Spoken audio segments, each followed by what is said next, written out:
Good day and welcome. My name is Max Edkins from the Connect for Climate program at the World Bank. We're coming to you live here from the GEF Assembly in Vietnam, where we'll be talking about the global commons over the next couple of days, what are the main challenges and how to overcome these with the solutions on the table. So it's my great pleasure to have two panelists with me today. Thank you for joining me. So to my right, we've got Margarita Astra laga. Thank you for joining us. Margarita is the Director of Environment, Climate, Gender and Social Inclusion Division. That's correct. At the International Fund for Agricultural Development. And further to my right, we've got Roshan Cooke. And Roshan is the Regional Climate Environmental Specialist for the Asia-Pacific region, also with the International Fund for Agricultural Development, which is IFAD.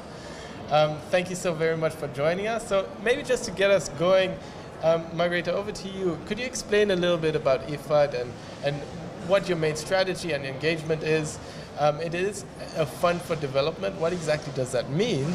And then could you also just highlight what your involvement here at the GEF Assembly is and what are your main messages? Thank you for having us here. For us, our mandate is really to work with about 550 billion families that are concentrated in agriculture and small-scale fisheries. So our work is really to ensure that those smallholders not just improve their livelihoods, but they reach the markets in a sustainable manner. So with all the threats that we are facing now with land degradation, environmental destruction, and climate change, we have a big challenge ahead of us. Additionally, of course, we know that agriculture causes a lot of the problems we are facing right now on climate change, on land degradation, on water pollution. So what we are really trying to do is making sure that we assist the small farmers getting out of that poverty, but sustaining our planet for the future. Obviously, without food, there is no future for anybody, but it's the same without water or without soils. So for us, the challenge is really to make sure that we support them to produce that food that we need. So our partnership with the GEF is a long-standing one. Since 2001, we have been working with the GEF. And thanks to that partnership, we are supporting about 24 countries around the world with about 32 projects, which really ensure that we tackle some of the key problems, environmental problems, and agriculture problems, and climate change issues, all together in a holistic manner. So we have many examples of what we are doing around the world. And Roshan is, of course, working for Asia Pacific. And one of the key areas we are working in Asia Pacific is started being funded by the GEF for us. And now we are moving to find other partners to work with us, because this is a very important challenge. So maybe Roshan could also share with us that experience that we have working with peatlands in this region. Absolutely. So you're really an international organization helping enhance the natural resource base, which so many of our people are reliant on. So really enhancing the soils and ensuring, that we have a holistic and sustainable food production as well as marine environment. So Roshan, maybe you could dive a bit deeper into the experiences from the region and tell us a little bit about the peatland project as an example. Okay, great. Thank you very much. So IFAD has been working on peatlands in Southeast Asia. That's Indonesia, Malaysia, and the other ASEAN countries. And we started off in 2009 with a GEF grant of $4.5 million. It was a regional project. But since then, we've really, ramped up, and we're moving into a much larger programmatic approach. But before I get to that, the peatlands are ancient, vast reservoirs of organic matter that have accumulated over many hundreds of years. So in Southeast Asia, they have some of the largest, tropical peat areas. So this is a vast reservoir of carbon. And over the last 20 to 30 years, there's been an increasing effort at deforestation and establishment of large-scale plantations, which has led to all kinds of challenges. One of the big challenges is that they use fire for land clearance, and because of that there's this huge haze problem that happens on an annual basis. It's one of the largest, greenhouse gas emissions. It's a massive loading of greenhouse gas emissions. So we're working with the ASEAN Secretariat as a regional body, and we're working with a number of technical partners, the Global Environment Center, and other bilateral and multilateral partners like the EU and GIZ to really focus attention on addressing this in a comprehensive way. If I can go a little bit into the detail of this, what we're looking at the national level is we're looking at, first of all, inventorizing all of the peat areas, because this is, you need to know where the peat is before you can, actually respond to it. And many of the countries have realized the challenge, and now they're putting in place, very good policies and technical approaches to address this. So, for example, in Indonesia, they've passed a regulation where the peat area has to be managed using a peatland hydrogeologic unit approach. Now, this is an extremely important, let's say, paradigm shift. And so we're working with the government to actually operationalize that on the ground. How do you manage peat by managing the hydrogeologic unit? How do you bring in all the different stakeholders together and coming up with an integrated management plan that looks at using peatlands in a sustainable way, protecting other areas, and maintaining the entire hydrogeologic functioning. So that's what we're working on. Absolutely. So I mean, you really highlighted the value of peatlands and the natural capital that they contribute, and their degradation. It sounds like is associated with local air pollution, but also to the greenhouse gases that are contributing to climate change. So looking ahead, how are you working in the region to really enhance the preservation and also the spread and enhanced functioning of peatlands to ensure that carbon is also absorbed through these ecosystems? Right. So our first line of, let's say, action is to conserve the existing peat areas that haven't been disturbed. And this requires, a process of demarcating them and ensuring that there's proper, management of those and no encroachment into that. The second line is to restore those areas that have been degraded. And there are vast areas, and so we need to improve the hydrogeologic functioning, to raise the water levels, and then allow, natural regeneration to take place, or if there's a need, enhanced planting.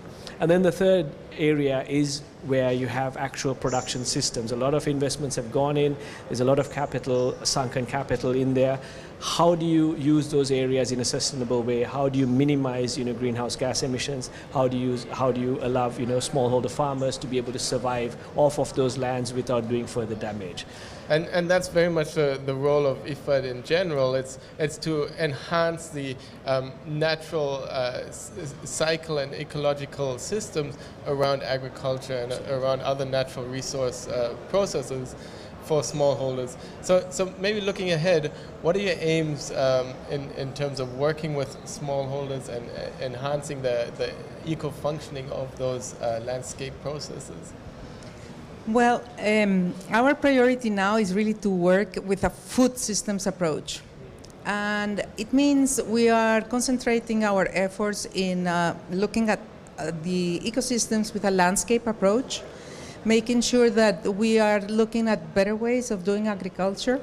So we are working towards multi-cropping, agroforestry, but not only in these manners of doing better agriculture, but also assessing ecosystem services through community-based approaches. Because for us, the rural communities are the most vulnerable communities anywhere in the world. They are really affected by climate change, but by every shock, but every tsunami, every flood, They are the ones that have to face those problems. So that's why we are working from a lens of social inclusion. And in that social inclusion aspect, we include women, and that's why we are delighted that the Council has approved the new gender strategy. We are also working with the youth, because for agriculture, right now we see the challenge we have, that in average worldwide, the average age is 60. So, and we are talking about the need to increase food production by 60% or 70%, depending on who is counting. But who is going to produce the food if we don't get the youth interested in working in the rural areas? So that is part of our challenge now, is on the one hand, ensure that we empower women, because when we empower women, when women have access to the assets, children have better nutrition, they have better education, women tend to save more, and that means that their quality of life of the family and the community improves sustainably. And also in developing some innovations to attract the youth to come or stay. Some are returning, but you have to offer different type of agriculture. They will not go back to what their parents were doing, because the parents worked very hard to take them through university, through college, and now they want to do agriculture in a different manner. So that is what we have to look at, and how to ensure that it's going to be an attractive area of work for this huge amount of youth around the world. In some regions, is 60% of the population. So that is, I think, our challenge, but we know we can do it.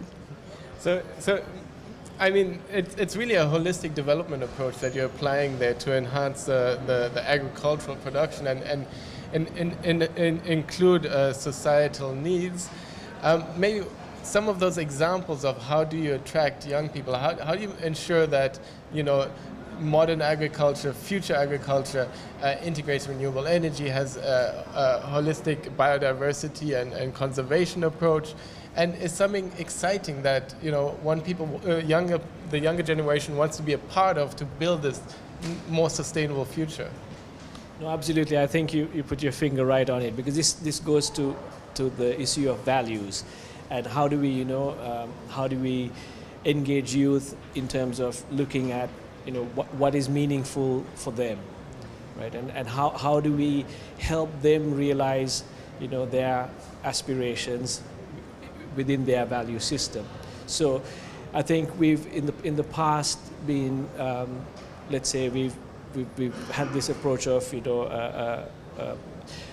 kind of transferring the prairie agricultural model, all over the world, where we're looking at, large-scale monocropping, industrialized farming, and we have to make that shift to a more, agroecological system.